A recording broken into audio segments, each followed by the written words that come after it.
Hari ini kita belajar dari sabda Tuhan dengan perspektif domba itu. Kita terlalu sering dan akhirnya hanya terbiasa mengatakan gembalaku yang baik, Tuhan adalah gembalaku, Dia adalah gembalaku yang baik, takkan kekurangan aku. Dia membaringkan aku di rumput yang hijau, Dia menuntun aku ke tempat air yang tenang dan seterusnya. Lupa kita untuk menyadari bahwa kitalah domba-domba itu. Itu bukan jargon untuk orang lain loh. Ya, gembala yang baik itu bukan sekedar judul pamflet atau judul film atau tematik buku sekadar. Itu bukan sekedar hitam di atas putih loh. Kita domba-domba itu. Coba lihat ini. Ayatnya yang ke-10, ayat ke-11 dari Yohanes 10 dan 12. Sebuah proklamasi dari Yesus sendiri, Tuhan dan Juru Selamat.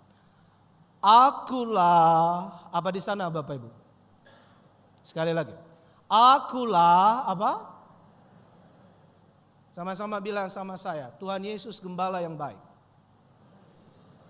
Bilang kiri kananmu, Tuhan Yesus gembala yang baik. Bilang kiri kananmu, jangan lihat saya. Ya? Tuhan apa? Adalah gembalaku. Terus, takkan kekurangan aku. Ia membaringkan aku di rumput yang kering, berumput hijau apa coklat? Hijau. Hei, siapa kita ini ditaruh di rumput yang hijau?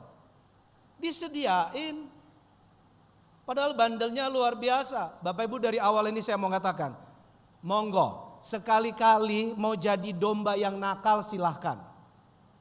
Tapi jangan jadi domba yang jahat. Oh ya. Karena kita punya gembala yang apa? Baik. Ia membaringkan aku di padang yang berumput. Apa? Ia membimbingku. Apa? Air yang bergejolak apa air yang tenang? Air yang bergejolak apa air yang tenang? Bilang tenang. Ya, ada lagu lagi tuh, tenanglah kini. Apa? Kita ini penuh kekurangan ya. Gampang aja gak tenang. Kan gitu sekarang refleksinya. Betul. Perspektif domba akhirnya menyadarkan kita betapa kita ringkih loh. Gerasa, gerusuk, emosian, gampang marah, gak tenang, khawatiran, pagi, siang, sore, malam gak tenang.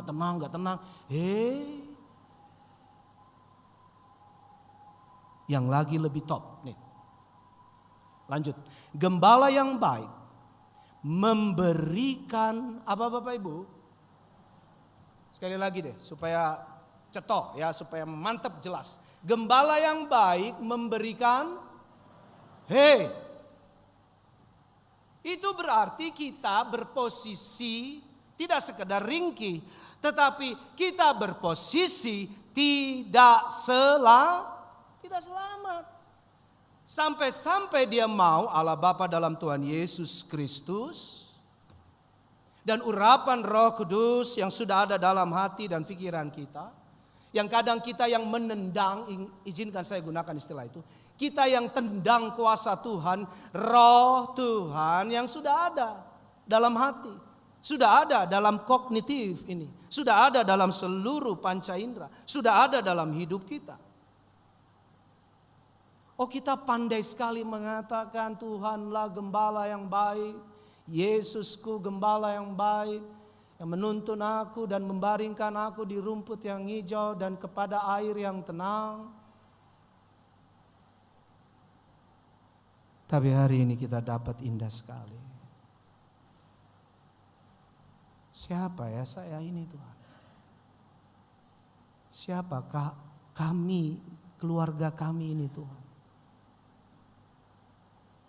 Sehingga di tengah geoekonomi yang luar biasa sedang gawatnya ini. Bukan digawat-gawatin. Dan juga kita bukan dilemah-lemahin. Enggak. Ini real. Sadari, buka mata hati. Tuhan masih kasih berkat, pekerjaan. Kalau Anda sekarang lagi berjuang untuk mencari pekerjaan, percaya juga bahwa Tuhan tidak akan mencerai-beraikan. Itu kalimat terakhir saya duluin dulu deh. Ya? Dalam ejaan yang sebelumnya ada kata merebut di situ. Menerkam. Saya teruskan dulu deh. Seorang upahan. Jadi analogi perbandingan itu upahan dengan apa? Seorang upahan yang bukan gembala dan yang bukan pemilik. Jadi Tuhan itu memilikimu, memiliki saya. Tapi dia mau jadi gembala kita. Coba makna ini dari perspektif domba. Sekali lagi. Yang punya kita semua. Oke? Atau kalau duniawi, yang beli kita semua. Owner kita. Itu bukan sekedar di atas dan mengawang-awang cuma jadi bos dan bosi gitu. Nah, dia jadi gembala. Dia berposisi percis seperti seorang pekerja. Ya oke lah, mandor. Bisa mengerti ini. Tapi bukan seperti seorang upahan tok. Yang dibayar, oke datang, pulang. Santuy lah, udah ya oke lah. Kalau capek ya tidur dulu lah. Ya kalau tiba-tiba ada harimau, ada serigala nerekam, ya udahlah. Ya itu kan ya memang mungkin saya lalai tapi ya udah memang harus begitu terjadi. Ya enggak gitu. Dengar ini Bapak Saudara. Ketika mendalami ini, saya makin tersadar. Tuhan Yesus gembala yang baik. Kebaikannya bukan kebaikan untuk memanja-manjakan kita. Dia selalu mengangkat kita. Engkau berharga di mataku. Aku mengasihimu. Tapi dengan cara dia tegur kita. Bahkan di beberapa momen kita alami kan. Seperti bahan PA kita. Bahan PA wilayah-wilayah. Ya Bapak Ibu Saudara. Yang belum ikut PA. Minimal minta bahannya dari majelis wilayah. Bulan ini, itu perjalanan 2 murid Yesus ke Emmaus. Yerusalem Emmaus, 11 kilo. Ya kan? Letih, lesu. Yang momennya adalah apa?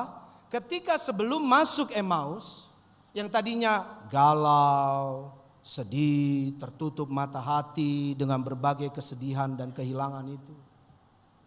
Yesus mendramakan kalau kita sekarang melakukan seperti sakramen perjamuan kudus. Memutar balik peristiwa kebersamaan saat jamuan kasih Yesus undang sebelum dia menjemput salibnya.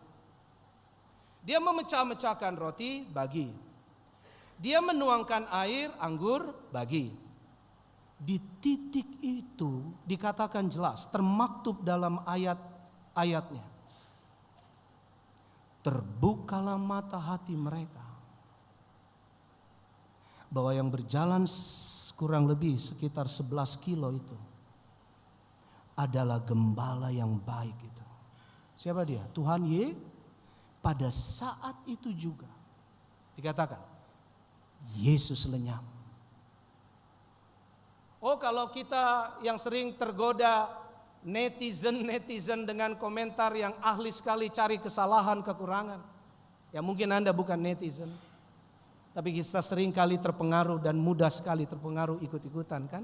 untuk hal-hal yang kurang, pandai banget. Dan bilang, itu Yesus ninggalin, Tuhan melupakanmu. Allah dalam Tuhan Yesus Tuhanmu, Dia membiarkanmu. Nah, tidak. Bapak saudara, gembala yang baik, Dia juga tegur. Gembala yang baik, Dia juga marahin kita. Gembala yang baik, Dia juga menuntut pertanggungjawaban, kemandirian, iman, pengharapan, dan kasih-Nya. Dia pergi. Tapi Dia tidak pernah meninggalkan. Seorang upahan